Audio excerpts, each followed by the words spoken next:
This one thing is going to win you so many more rounds on defense when playing this game. Hey guys, welcome back. Today we're looking at something a little bit different than what you might be accustomed to.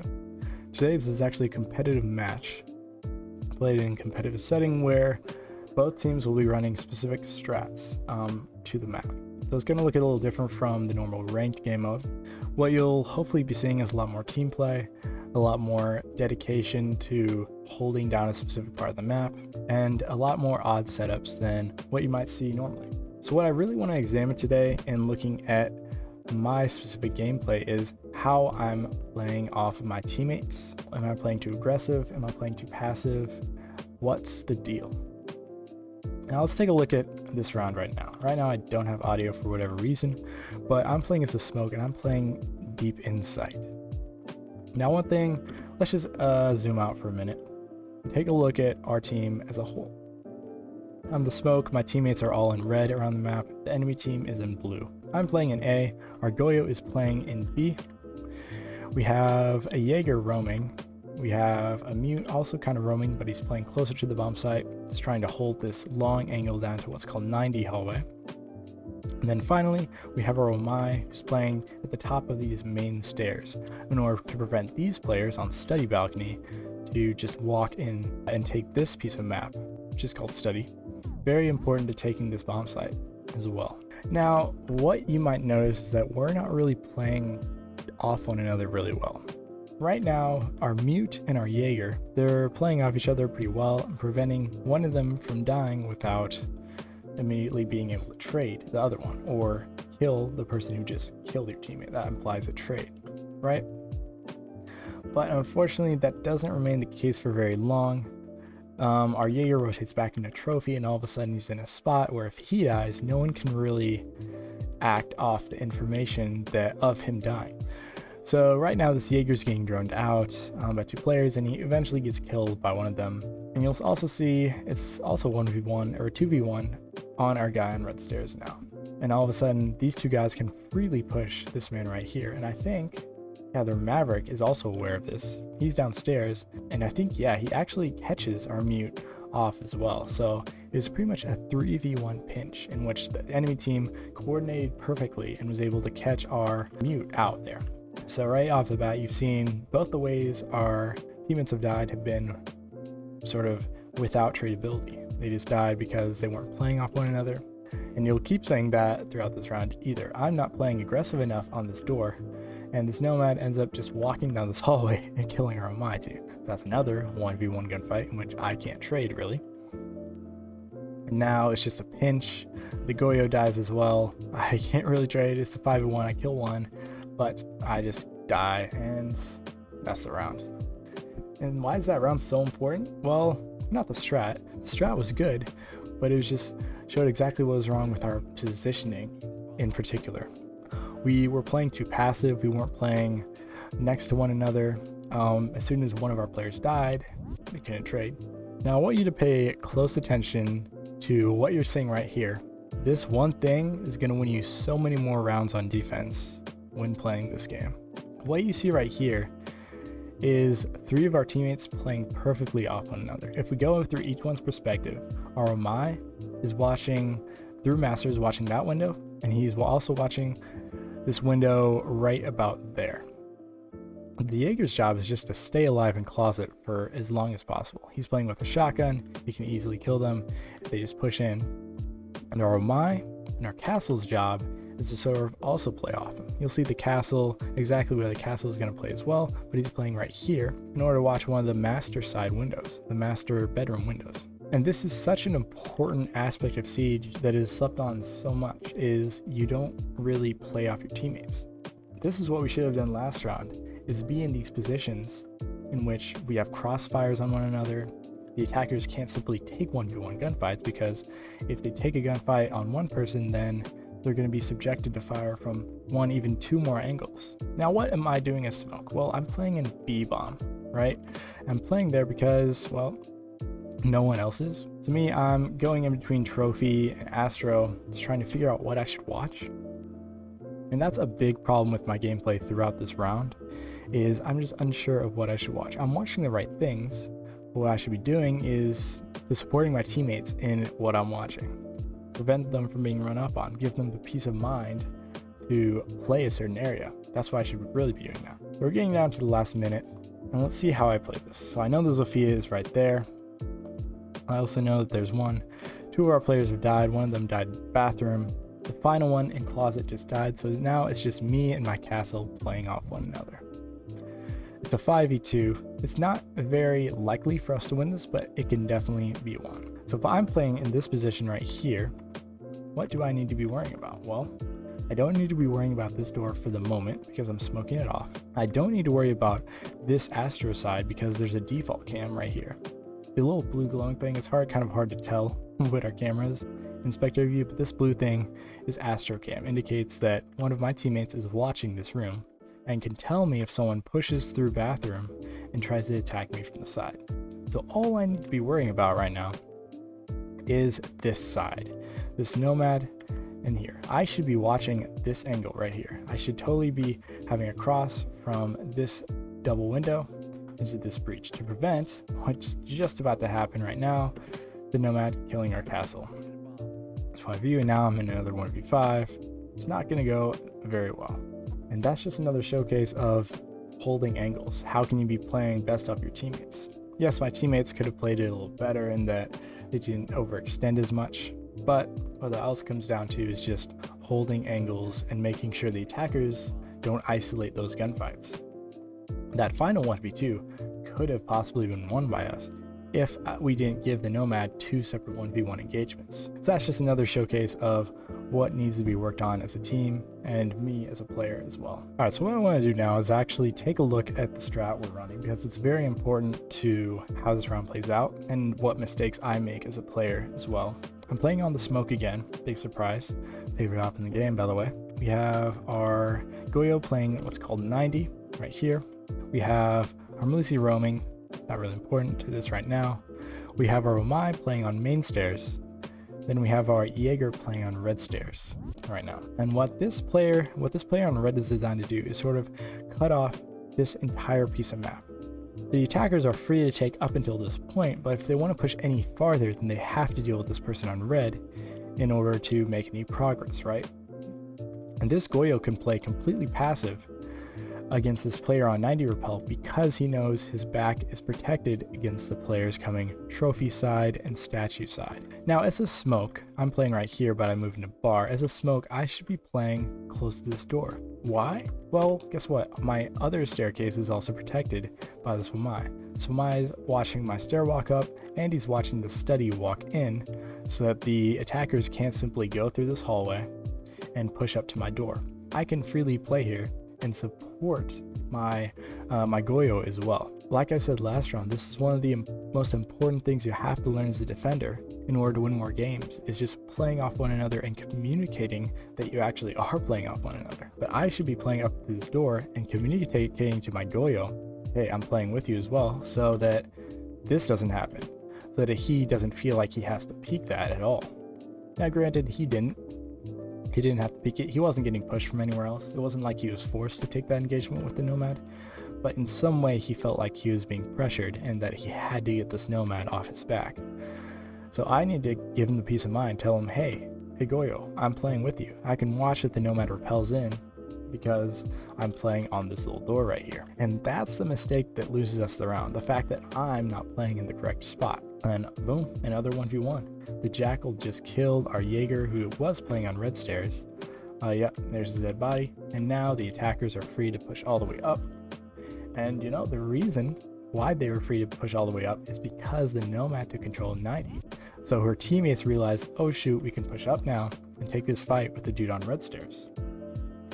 So my one mistake of not playing as aggressive here is going to lead to actually 3 of my teammates dying. Because as you can see, the Nomad's pushing down this hallway. Again, I'm not playing aggressive at all. I mean, he aced my wall, so I'm having to play back here, but I should be contesting this hallway nonetheless. And the Nomad kills another one of my players.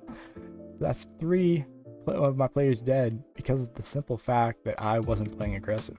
As this round comes to a close, I just want you guys to have in your minds that you should always be looking to play off your teammates correctly, try to force the attackers to do the most in order to get you out of a certain part of the map. Don't just give them map control for free. All right, I'm back. Had to put on a short sleeve shirt because North Carolina can't decide what season it wants to be right now. And, you know, it turns out it's 80 degrees in my room. So had to deal with that for a minute. So for this part of the video, I just wanted to share a few of our attack rounds with you guys. At least for these rounds, we've decided to push from Aviator study side. And the reason we're doing that is because we've identified that they've completely barricaded off Aviator itself. This is Aviator door, this is bar door. So what the purpose of the strat seems to be is they want to, if we're pushing from this side, the enemy wants to force us down 90 hallway. Now, you'll see how this plays out and how we end up taking on this Melusi. It isn't too bad. For the most part, our attacks are much better than our defenses in that we at least know how to play off each other. We're staying relatively connected. It's not like we're just all going on our own thing. We definitely have a purpose. So I'm on the gridlock. Just put down some flank watch on main stairs, as you can see right here. And now let's see what I'm doing. So I decided to drone down bar hallway. I see this Melusi right here. Our Zofia takes the gunfight and just ends up missing the shots. That just happens. It wasn't because of a lack of droning or anything like that. It was just because. But the Melusi gets another pick. Finally, our Twitch ends up trading out the Melusi. And right now, I'm not really sure what to push. There are 3 of us left. It's 3v4, definitely winnable. But I drone down red. See that it's clear, so we can pretty much push up into this area of the map, which is called landing side, in order to actually make a push onto the sides. Now, I kind of make a mistake here. I'm over droning just a little bit. I'm droning out this bandit, but none of my teammates are in any positions to capitalize. Our Twitch is also on our drone, so we aren't really acting on this information right now. Like, he drones out the bandit, but I'm nowhere close to being able to act on it. One thing we don't know is we don't really realize, let me go to a top-down view just for a second. We don't really know where exactly they are. In a minute, we'll find out that the smoke is playing behind a shield here. He rotated it from closet, I believe, yes. And then the bandit's playing a trophy. Or in a statue, we have droned him out. We don't know where the Goyo is. The Goyo still believes someone might push here. And then the Jaeger is attempting to make a flank, but he sees gridlocks here, so he decides to rotate somewhere else. So we don't have to worry about him for the time being. Our team does not have any drones left at all. So right now we're just face checking everything, right? But the problem with this, I get a nice shot onto the bandit, and then our Twitch gets the kill on the person flanking as well. But so now it's 3v2. We can definitely win this. We know right now that the smoke is in trophy somewhere, but we don't know where the Goyo is. And what the Goyo is doing, he's looking at master door. This Goyo does not know what the heck is going on at all. I smoke it off, or I Flounder smokes it off. He doesn't smoke off a great spot, like I can't cover him at all. But our Twitch, if we rewind just for a second, our Twitch gets smoked by the smoke. Twitch gets down at 1 HP, and in my opinion, I should have landed a shot there. If I just landed one shot, would have killed him, but I don't. And the smoke and the Goyo end up winning that 2v3 for them. So that's unfortunate. There were a lot of things that unfolded in that round. I couldn't properly cover our planter, and also I wasn't quite ready for the smoke to make such a quick rotate out of trophy, right? I thought he was deeper in. I didn't realize he was right at the door when he died. That was just a very good play on him. For the most part, we did a good job at clearing the site, droning out, and droning for our teammates. Yeah, what you can honestly say I could learn from that round is just be ready for the unexpected, and also be a little quicker in map control as well. And I feel like something that we need to grow on as a team is kind of, I guess, acting on the information right as we're getting it. So here we're doing what's called a split take. Our Twitch, Ace, and Ash, gosh, I cannot speak, are taking from study side, and me and the Zofia are immediately taking from trophy statuary side. It's just me and the Zofia over here, and we drone out the Melusi, who's playing 90. So right now, I believe I'm trying to coordinate with our Zofia. Hey, I'm gonna burn for you. I burn completely, and then our Zofia takes him out, and since it's a Goyo shield, ends up burning the Melusi alive. Quite a brutal death, but boom, that was one of the most efficient kills we've gotten all game, let me tell you. With the Melusi out of the way, we can almost completely take 90. We don't really have to worry about anyone. In fact, I'm droning out 90 hallway right now. Our Ashe is on main stairs, and as soon as I drone this out, one thing I've learned that I just need to be improve on as a player is just be way more vocal about what I want my teammates to do. Like, I want my Ashe to immediately come up here and contest this area of the map, because I can also contest from door. We have 5v3 man advantage. We should be taking these trades. As I mentioned before, all that we really need to improve on is maybe taking that map control a little bit faster, and also just learning to communicate with one another. I should be telling, hey Ashe, hey Link, I want you to take this. As a team, you can't really rely on one person to be communicating everything. You have to make decisions in your own mind about what you feel is best for the type of push that you're doing as a team. So me and the Zofia are doing the same exact push. We recognize that they're holding it the exact same way. The only thing we have to worry about is this Melusi playing 90 again. So me and the Zofia are able to take inside statue and trophy within the first 2 minutes. I keep droning this out because I just want to make sure of where they are. I don't want anything stupid to happen. I wish I could record comms with this. My Twitch is on 90 window. I've communicated to my Twitch that, hey, there's a Melusi in 90. And now our Twitch, who's the IGL, is saying, okay, in 3, 2, 1, I want you to swing. He's saying that right now. So I'm running up. Right now he's firing here. I peek and I kill the Melusi. Land a shot onto her. I drew out the Goyo right here. Again, our Ashe is on main stairs. I'd preferably like him to just walk up and try and frag this Goyo while he's going up, but he instead elects to take out the shield. That's fine. We don't need to play this fast or throw away our advantage at all. Now over here, we've gotten a breach open, and we're just about to start a plant. Flounder's planting right now. I'm holding 90 hallway because I know someone's obviously going to push here. They get 2 frags on us. It's 3v3 at the moment. Now it's a 2v3. Finish off Flounder. All of a sudden, it's me in a 1v3. It's a post-plant scenario. All credit to our ace because he planted in probably the most perfect spot you can plant. He planted right in the middle of Aviator, right where I can see the diffuser from top red.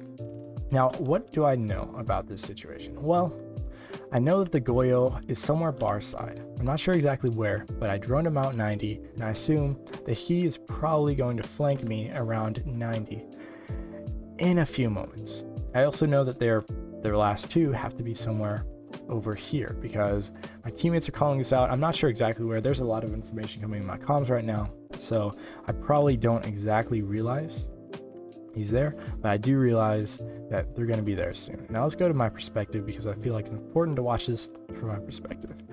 Now I actually unpeak at the perfect time, but I keep peeking because I know someone's going to be on the diffuser. I realize the bandit's to my left. I get a shot into the ace. I pre-fire where the bandit might peek me in a little bit. And I actually almost land a shot on him. Still very low HP. This moment I'm reloading. I realize where the bandit is. And I also realize right now there are calls coming in as well. But the Goyo is going to be flanking me. So I go over here. I get him at first. I don't think I down him at first. I think I miss my shots and I have to go back. I finished the kill. Let me tell you, this is the most intense situation of my life, and I probably pulled off one of the coolest things while making the most boneheaded mistake at the same exact time. But I flick over, get the bandit, win the 1v3 clutch. That truly was one of the most insane things I've ever pulled off. Now, what can we learn from that round? Well, for one, it was a very good attack by our team. I feel like we definitely learned from previous holds they'd done. We coordinated really well. Me and my Twitch, we coordinated on taking that 90 player out. And then from there, we did a great job droning out sight, getting our picks, and making sure that we were acting on information. I feel like we can still improve on that as a team. You know, not taking it too fast, not taking it too slow, having good pacing throughout the round, and really just, it's the little things that matter, right? Like the plant spot just inside aviator door from study was the perfect spot for me to actually pull off that clutch that you guys saw. Obviously, never do what I did. Never go for the down kill when you know there's going to be another player you have to worry about immediately. There's no reason for me to go for that down Goyo. And let me tell you, right after that clutch, the Discord call was in pure, unfiltered chaos, bro. And all I could say to my teammates were, oh my gosh, I'm so stupid. Why did I go for the down kill? Oh my goodness. Truly a match for the ages. But anyways, guys, I really hope you enjoyed this video. Hope you learned a lot from it. I definitely did. How we can improve, definitely. How we can play off each other on defense. In this case, I feel like our defenses were much weaker than our attacks. We need more practice in learning when to play passive, when to play aggressive, and just how to play for trades on defense. So if you did enjoy this, please make sure to leave a like. That tells me that I'm making good content for you guys. And if you have any improvements or suggestions on how I can make this a better experience, please don't hesitate to put that in the comments section. That's another way for me to gauge what you guys want to see. So again, I appreciate the support, and if you do take time to make it to the end of the video right here, I really appreciate you, and you mean a lot to me. So as always, guys, hope you have a great rest of your day. Peace.